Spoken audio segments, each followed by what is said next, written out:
yo me acuerdo de un detalle. Después de estar aquí, nos había levantado un piano que tenía mi hermano también, ahora está en... Eso quería que me contases.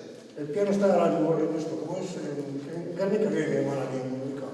Y la casa que nos llevó su casa, allí al mes o lo que sea, cuando se pudo hacer con el ayuntamiento poder retirar esto, nos dijo que había afinado eso y tenía que pagar por afinar esto. Y te voy a decir más detalles. Parte de las camas o armarios y todo lo que teníamos, también nos llevaron de donde vivíamos nosotros, era todo. Y por medio del ayuntamiento ya, por ejemplo, se ejerció ahí con el municipal.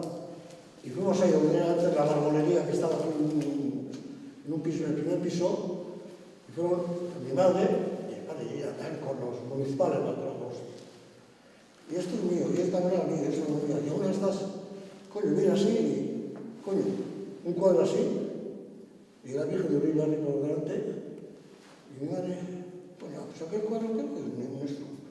Y levantó el cuadro, y yo estaba con la fotografía de la primera comunión, y no estoy Virgen de Uribarri. Eso fue que no se veía mucho eso. Mi madre tenía un ultramarino, otro de la casa nivel. Y luego la vivienda de atrás, ¿no? Pues, todo está, pues que hay una media bomba, no sé, tal, así, pero bueno. A volver a vivir otra vez a nacer. Y no tenía todo trabajo, mi padre tampoco, porque no lo cogían tampoco. ¿Por qué no lo cogían? Porque era parte de la no era parte de la Franco. Y le cogió un tal rementería que tenía una carpintería, y aquel también era pedras del mismo color que el resto, vamos a llamarle, y ahí la metió. Ahí trabajamos. Y los demás pues justo.